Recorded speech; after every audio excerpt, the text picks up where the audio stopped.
All right. Well, hello, everyone. I'm so glad you could make it tonight. We've got a great presentation. My name is Ellen Mueller. I'm the director of the MFA program, and we're going to walk through some tips for how to do studio visits. And most of this is geared towards, let's imagine you've finished your undergrad degree and you're looking at maybe broadening your network and activating your practice as you look towards maybe graduate study in the future. But also I know we've got people here who already are, have got those degrees under their belt and they're just curious about studio visits. I'll keep it broad. I'll keep it really open just so everybody can get something out of this. So I'm just going to go through these slides. I have about 15 slides roughly. So it's short and sweet. It's nice. Here we go. So I always like to start out with like, what is a studio visit? Because some people don't know. And I like to think of it as simply an opportunity to talk to somebody in your studio, or as we know in this past year with COVID and everything, remote studio visits are becoming more and more popular as well. So it's really just a conversation with somebody about your creative practice. It's truly a form of networking. I can't tell you how many people I've had studio visits with, and then later, even way later, they end up bringing an opportunity to me at some point, or a connection or a network or a relationship blossoms out of that. So that's another huge benefit of studio visits, is that it's a conversation about your creative practice and it leads to some great networking. So I like to say who could get invited to your studio, because it's not just other artists. It's also, it could be designers, critics, curators, your past mentors or teachers. And actually, if you're someone looking at grad study potentially in the future, don't forget your old teachers. Like those are great people to stay in contact with, because you might need to tap them for a letter of recommendation. And a great way to keep them in the loop about you and keep you fresh in their mind is to do a studio visit. And trust me, they love it. Teachers love to hear from their past students. It's so true. Other people you could invite: collectors. If you're already selling your work to certain people, invite those folks in once a year or something. Bring them in and let them get the inside scoop of what are you up to creatively.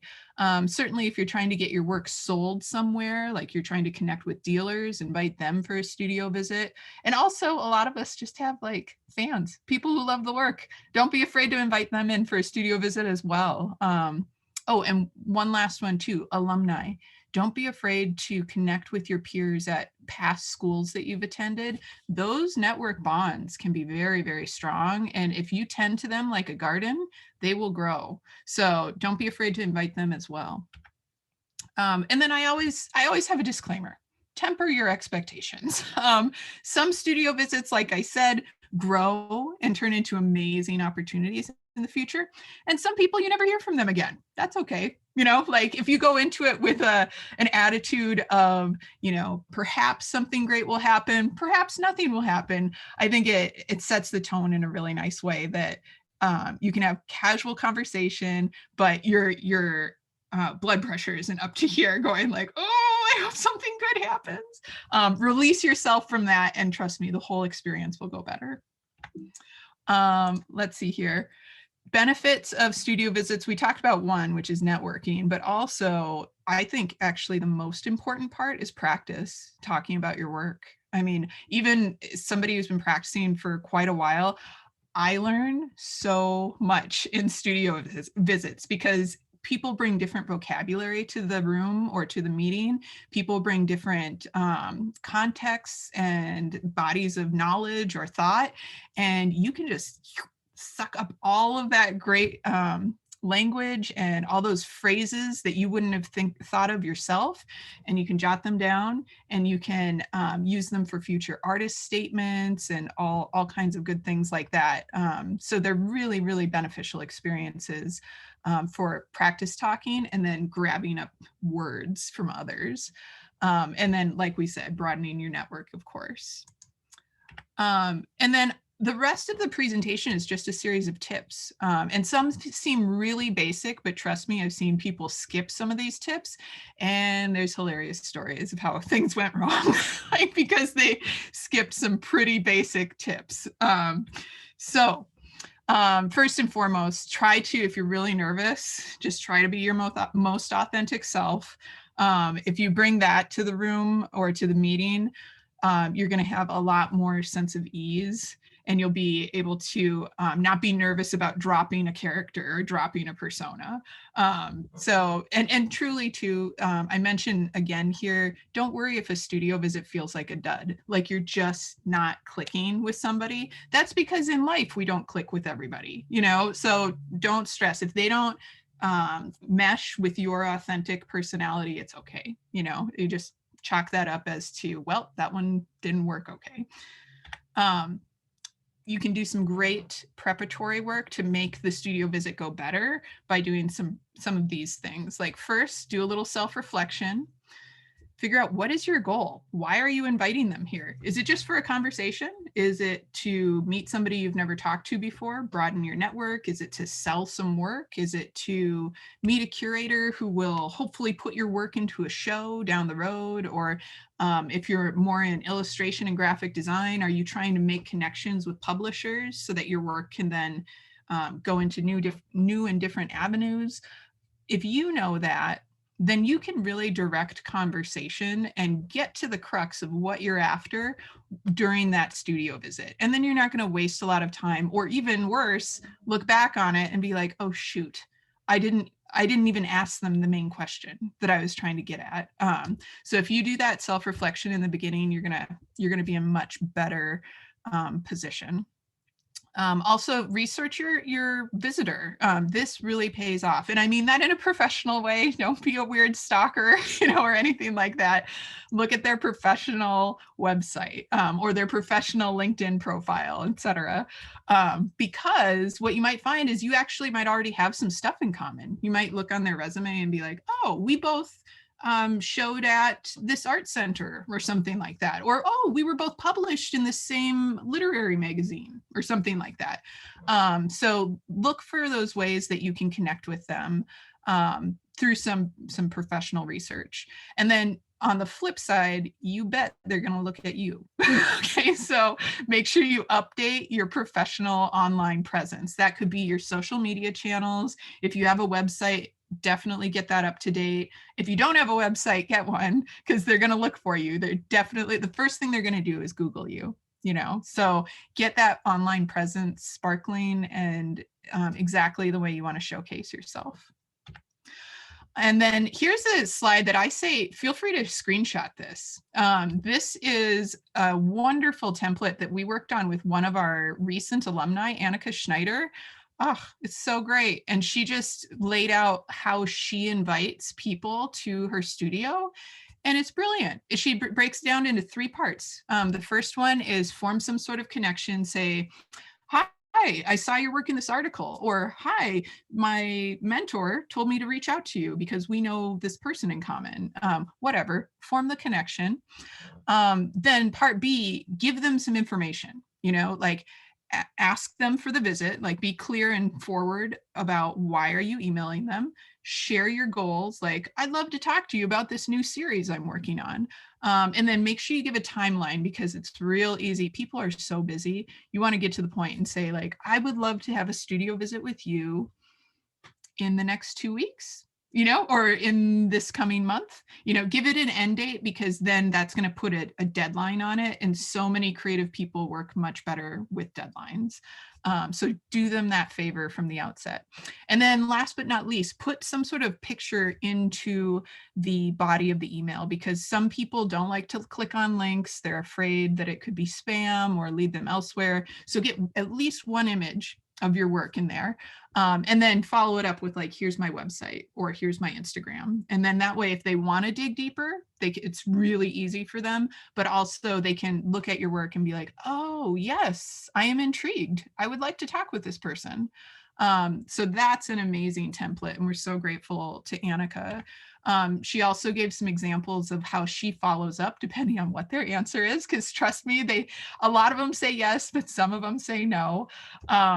And this is another, if you want to screenshot it, feel free. The key though is whatever the result, always reply. Don't let your correspondence go out and then dissolve into the ether. Like, you always want to tie it up at the end with either thanking them if they declined, or if they want to do the visit, like stepping forward with scheduling details and things like that. So keep that in mind. It's always really important that you are prompt, that you respond professionally in those emails. This is a really vital part of the steps towards the studio visit. And then preparing your studio, if you've got a physical one, and don't worry if you don't. Make sure that there's a comfortable and clean spot for them to sit. I can't tell you how many pairs of pants, sweatshirts, t-shirts, etc.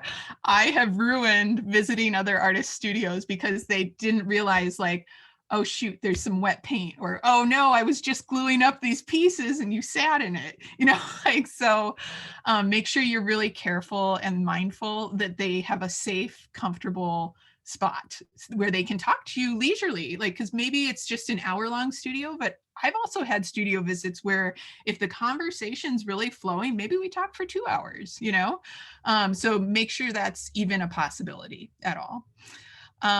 Also, don't forget to have some sort of water there. Some sort of beverage is really nice to offer them. Most people drink water, so either still or fizzy water is a good thing to have and offer. I've also seen artists have a little snack if you're feeling fancy, but keep that to a very simple level. Like, maybe you have a chocolate bar and you can offer them pieces of that, or maybe you have a bowl of almonds or something like that. But really, it's just to tide them over if they're in between meetings and they sort of squeeze you into their schedule, that they can feel comfortable. And then also be mindful, if you have any work you don't want to talk about, put it away, because trust me, when people enter your studio, they're curious, they're in curious mode, and they're going to be looking and want to see, like, oh, what's that? Oh, tell me about that. So if there is anything you don't want to talk about, just put it out of sight. And that will solve the problem. Also, have some in progress and research type stuff around. And the reason for that is when people come for a studio visit, they love the feeling of looking behind the curtain. They're like, oh, I want to get inside the artist's mind. I want to see how is the sausage made here? Like, they want to see the bits and pieces that you put together to create the finished work, whatever that might be, because everybody's process is totally different. So if that's getting some images that you research online printed out and just tacked to the wall, just do that. It's really simple. If it's more complex than that and you have like this progression of sketches that you do from very rough to very polished, put up one series of those, just so that the viewer, the visitor, can get a sense of your process and feel like, oh yes, I'm special, I'm getting that peek behind the curtain. Also, if you sell your work, make sure you know your prices, or if you can't remember them, have a little cheat sheet. It happens all the time, but I get stories from visitors who've come to our studios to see the grads, and the students didn't know their prices. And it's just like, poof, money disappeared. Like, so if you are hoping to sell your work, have a price in mind that you'd be comfortable selling it for, and then write it down just so you don't have to try to commit all of that to memory. And then I know this might feel old school, but don't be afraid to have some business cards. The reason for that is because it's quick, it's convenient, and people can just take one and slip it in their pocket and have your contact information. I know there's still lots of people who will just pin those up on a bulletin board and save them, or keep a thick stack of them in their wallet or in a jar on their desk. I know I reference them all the time from various studio visits, from when I'm meeting other professionals at networking events. So get some really, it's so inexpensive to get some business cards. So get a little stack of those. And if you don't have a studio, do not despair. It is okay. The thing is, everybody's much more used to like virtual online studio visits like this now, and it's totally okay. You basically want to just arrange some means of a video chat, whether it's Zoom like this or a Google Meet or Skype or whatever. It doesn't matter. You can even just FaceTime with somebody on your phone. Like I've seen that, and it's very successful. Um, I've also seen people, if they don't physically have a space, pull up their website on a laptop or a tablet in a coffee shop. And that can work really nice, because then you still get the refreshments and you get to have a casual conversation, but you can see images and you can swipe through them and talk about the work that sparks your visitors' attention. And then also, don't be afraid to invent new options. I've seen people do lots of weird hybrids of all of these options, and that's okay. Everybody's very open to that right now.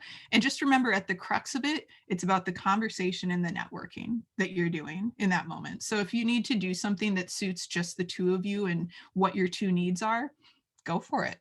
There really isn't a wrong way to do a studio visit. And then practice. I can't recommend this enough.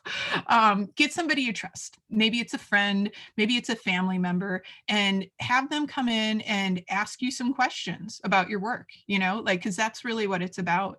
And it does help to practice. Oh my gosh, especially if it's a brand new body of work. Like, I will not do a studio visit on my brand new work until I've talked with a handful of very special friends who I trust and who I know if I say something that's not quite right, they'll call me out on it, and they'll say, like, Ellen, you need to work that answer a little bit more.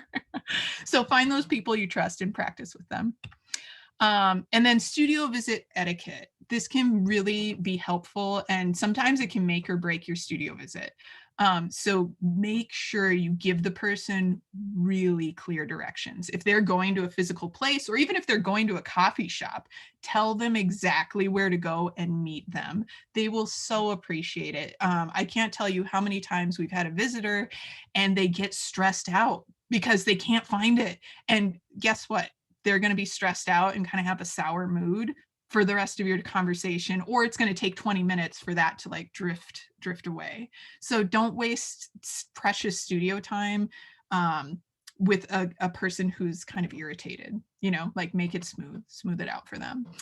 The second one might be kind of hard. You got to be okay with constructive criticism. And that can be sometimes, and again, a great thing to practice with a friend or a family member, is to say, like, tell me what you don't like about this work, and then work that out with somebody you trust. And sometimes it will still catch you off guard in the moment. They'll just say, like, I really don't like this, and here's why, and you won't know what to say. My best advice in that case is just to say, thank you for that feedback. Just leave it right there, like that's an appropriate, polite response. But if you don't want to further engage in that line of conversation, you can just thank them, because they were there. It's an act of generosity to engage in dialogue. So you can thank them for that generosity, and then hopefully the conversation can smoothly pivot to something else you do want to get feedback on. Also, oh my gosh, please set down your phone during the visit. Some people might not care at all, but the people who do care will be deeply offended.